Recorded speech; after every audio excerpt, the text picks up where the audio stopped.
Well, good morning and welcome back to another Dynodaze video. As you can see, a lovely Civic. And this is a B16 turbo. Not for long.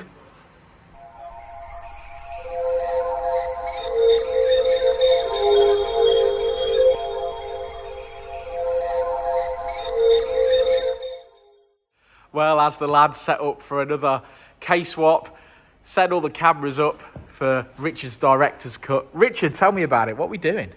No, I'm not ready yet. You are ready? Come on. Time is money. Time is money. I'm definitely not ready yet. I'm not feeling happy with my camera angle right now. You're just going to have to wait. Well, there we go. Richard is set up for filming for this. Rich, talk to me. This Civic has got Talk to me. It's got a B16 turbo in it already. Why would anyone be changing from a B16 turbo? Basically, the young man brought the car to us on a Saturday, had a look at it, tried to get it here, broke down about 4 times on the way here from memory. He's bought this car like this, he hasn't done this car. So obviously a B16 here. It was originally an EJ9, they've done a Type R replica. What they've then done is fitted a cheap cast manifold, a cheap cast wastegate, a cheap turbo, basically a cheap turbo kit, and because of that, he's just constantly having problems. That's not the reliability of the Honda down. No, basically, you could take that off and put this car back to anyway, and it will drive all day long, as we all know, every day, but never have a problem. Yeah. Because it's got all this cheap stuff on it, and it's had a bad battery relocation and stuff, he's suffering with voltage issues, starting issues, smoking issues, boosted issues, you know, he's just got so many problems going on. We did price up doing a good turbo kit on it, and said, yeah, you'll probably make around 300 brake horsepower, you know, 300-ish probably on around about 10 psi. Other than then, you've got to start building the engine, doing some work, you know, and we had a whole conversation about where he wanted to go with the car, and decided that, or he decided that whilst it is worth doing it, if you understand what I mean, he's saying, well, I could sell that setup and sell all of that completely off, put a K20 in it, probably have about the same power as what I've got right now, and then when I want to modify it, I can modify it, do a bar boost, make 460 brake horsepower on a standard engine. Yeah, of course. It's a beautiful car, isn't it? Yeah, it's a really nice, clean car, to be fair. So this is being K-swapped? Yeah, so basically, this engine is coming out and this setup is coming out. It's all going on a pallet, customer's going to sell it all, and we are dropping in a K20.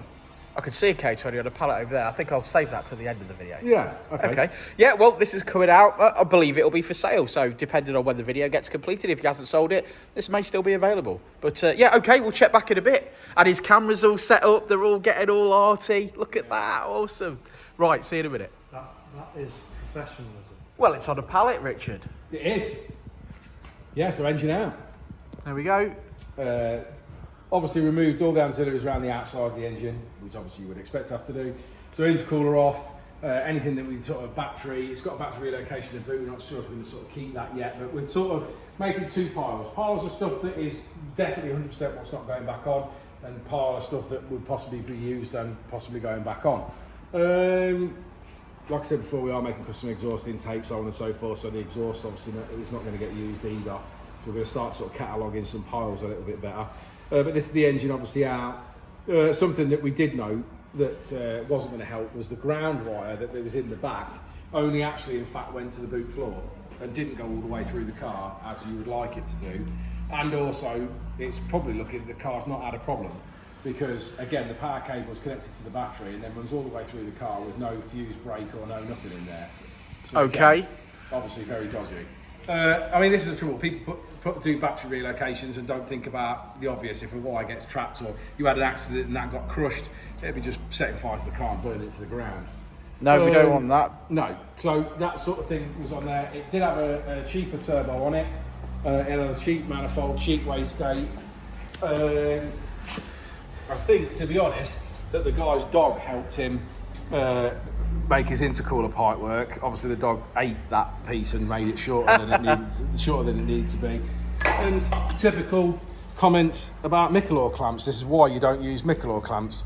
They don't bead the pipe, so the pipe keeps popping off. So they put a Michelor clamp on, do it up tight, and then it just crushes the pipe. And then it creates the boost leak. There's no way that wasn't a boost leak. So when you say they're talking about, oh, it's not making power, oh, we want to do a health check when people have built stuff at home and we want to check all this sort of stuff. This is the exact reason why. Yeah. I mean, not that it matters in this instance because we're taking it all off, but what I'm explaining was if this car was here for Matt, which was potentially what it was here for originally, it would have failed its health check. It would have failed its health check and all that would have really redoing anyway. Right, okay, so we'll catch you again possibly tomorrow now. Yeah. Okay, see you in a bit. Bye, Jedi. That's looking lovely, Richard. I think we're ready to go in. Are you? You ready to go in? Yeah. In the hole? Yeah, in the hole. Subframes in, EG subframes in, the EG yokes are in, done trackled ends, done anti-roll bar links, obviously engines sort of built up, ready to go in. It looks beautiful. Now that is an Uncle Keith's Paint Shop Candy Red rocker cover. It is indeed. Got loads of these, so if anybody wants one, give us a shout. You can drop a comment in the video below. But it's already got some modifications on it. Not a massive amount, but yes, there is some on it. That's an RRC inlet RRC manifold. inlet manifold with standard throttle body. We've done aircon delete, obviously, because we're not going to be running it in this car. We've done a clutch, we've done crank seals, we've done everything basically. Every seal that's on the engine we've done. Obviously it'll have a full service, new belts, everything, new idler pulleys. It's got a clutch in it, ain't it? New clutch. Yeah, so basically, effectively, it's just done everything that it could possibly have. Had chain guides, Yeah. all that. It's got a baffled sump on this one actually. Came with a baffled sump, That's very nice. which is a free bonus for the customer Yeah, there. fantastic. Well, okay, so we'll see you after lunch when it'll just pop in. Yep, just pop in.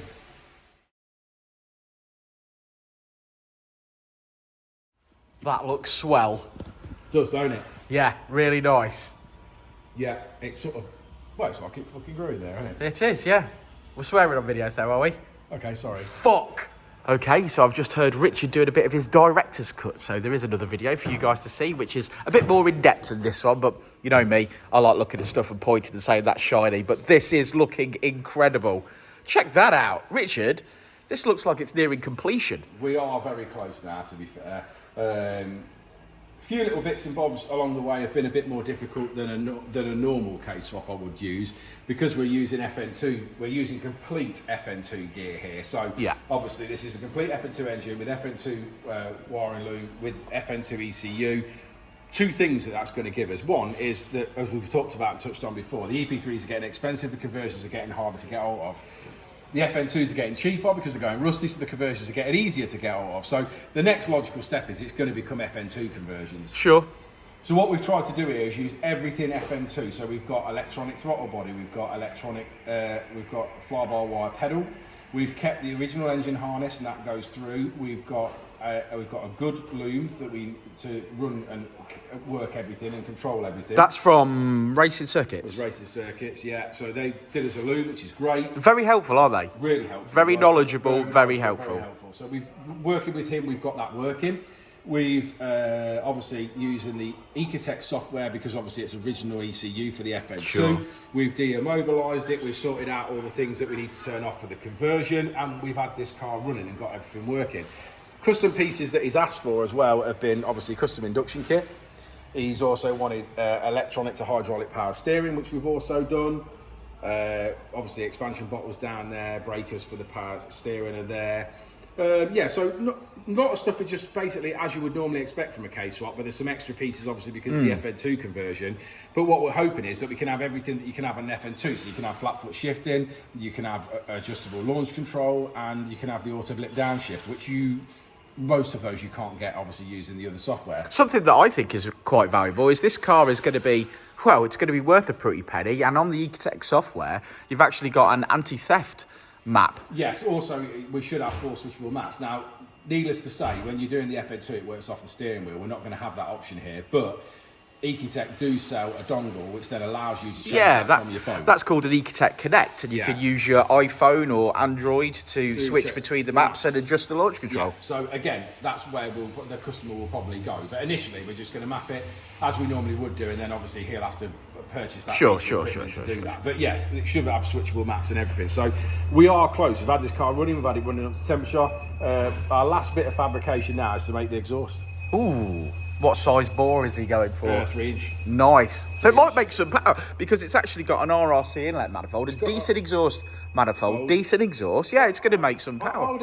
I would like to see it make between 230 and 240. I'd be happy with that. Interestingly, it should map up better in this chassis, shouldn't it? Because of the route of the exhaust system. Yeah, of course. We've talked about this before, haven't we? That the FN2 exhaust route is not so direct. There's a lot of 90s in it, whereas this is going out straight. So it'll be interesting to see the difference, won't it, on power? Yeah. You know, given the fact that we've got that in there. Fantastic. So making up an exhaust next. You enjoy this, didn't you, Jano? Yeah, coming out. Shiny. Right, okay. We'll see you in a bit, lads. That's a 3-inch exhaust system, Jeno. It is, yeah. It's got a very shiny tip. I like it. Very nice. Is it still hot? No, it's not anymore. Oh, it looks fantastic. Jeno, I'd just like to point out that it's 7:30 at night. It is 7:30 at night. It's way past my bedtime. It is. It is It's definitely way past my bedtime. It's been a while since we've done a real late one, ain't it? It is, but this is looking absolutely gorgeous. I'm looking forward to hearing it. Yeah. Well, it's going to be on the dyno in a minute, isn't it? Oh, let's make some noise.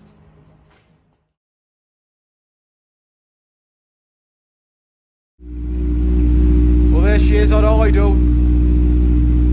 I think that purrs. Very nice.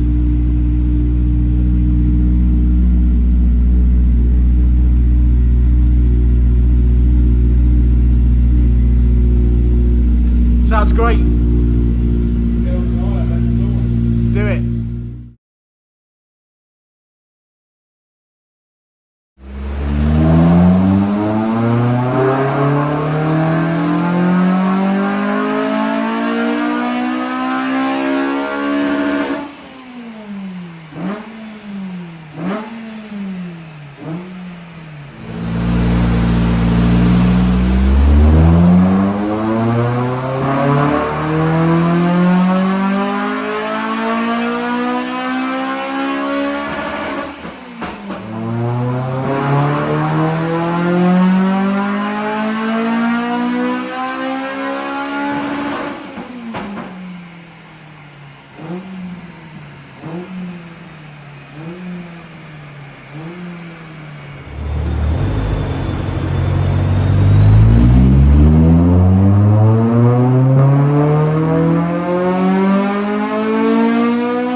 Wow, love this.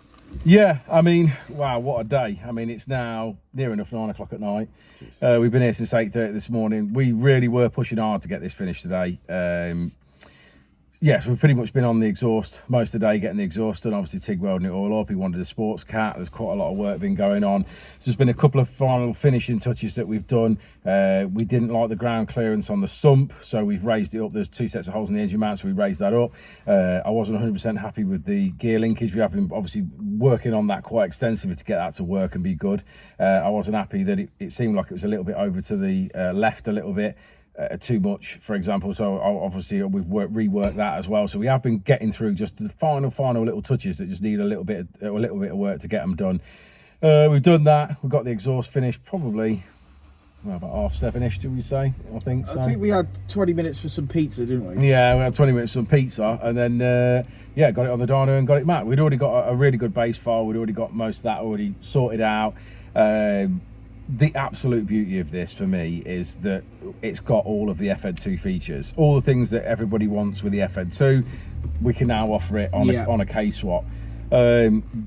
That for me is the selling point for it. We're using the FN2 ECU, which is good. It's wideband, so it works. It's going to be good on fuel. It's going to be fuel efficient. It's going to do everything it needs to do. Whereas obviously when you're using the EP3s, a lot of the conversion harnesses are for wideband. You can obviously get them to work with wideband sensors, but people don't generally do that. So you're running a map, so you're not getting sensor input and stuff. So the fuel economy is not necessarily the best. But this is running the original ECU with the original with the wideband O2 sensor. So no need for an aftermarket ECU. Yeah, no need for a K Pro. Yeah, no need for a K Pro or anything like that. That's a considerable saving. Considerable saving. We're tuned on Ecutek. We have also got no lift shift, auto blip downshift, and what would be adjustable launch control. Obviously, we've not got the steering wheel, so I think we touched on this earlier. You've not got the buttons. Now, you can buy an ECU Tech Connect, which goes into the ODB2 port, which you've obviously got in the car. Then you connect it with your phone, and you can set that up, and you can swap your maps. So that's obviously, some cool tech. Yeah, the maps are still inherent within this ECU. So we have an anti-theft, we have a valet mode. Obviously, we have maps with all the features and a map without no features on it. Things like that. So there's a lot of things that we can offer with this particular setup. It looks awfully pretty in that engine bay. I mean, to be fair, it doesn't really look overly different to a normal KSwap, other than the fact that obviously you've got a MAF sensor in the induction kit, which obviously slightly gives it away.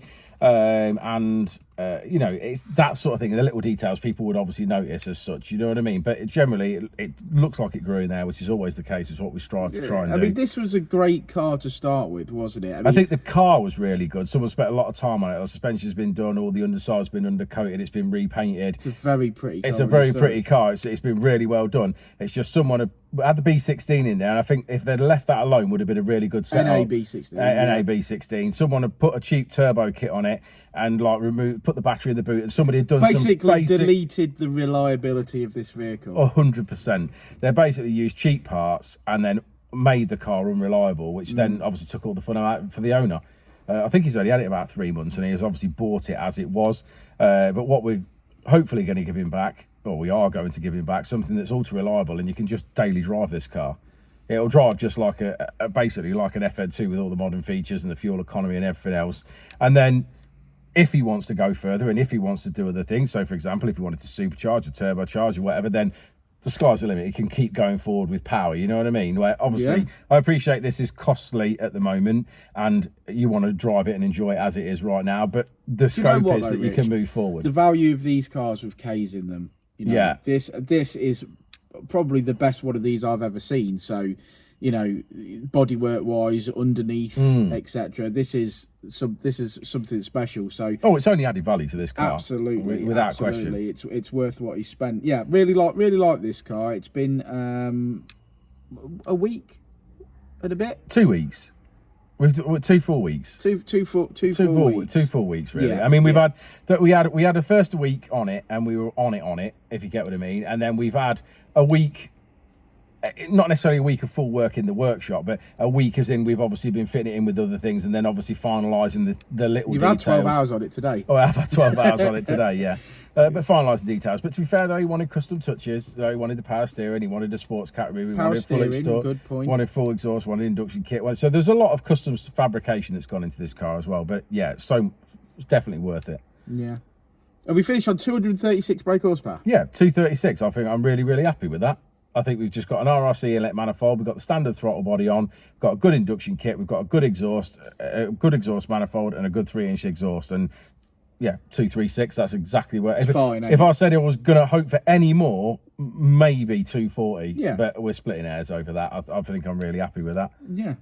Really. I'm sure the customer will be. It looks amazing. Sounds amazing. It's got performance and reliability. What more is there to want in the Honda world? Well, yeah, of course. Yeah, cool. I'll book another one of these for you next week then. Yeah, let's get started. Let's have a look at the graph. Let's have a graph. Well, there we go. Results are in. How we finish on 236 brake horsepower. Not bad at all. Thanks for sticking around to the end of the video, guys. Like and subscribe and all that jazz. And we'll catch you on the next one, won't we, Rich? Indeed. And hopefully it won't be 9:30 at night.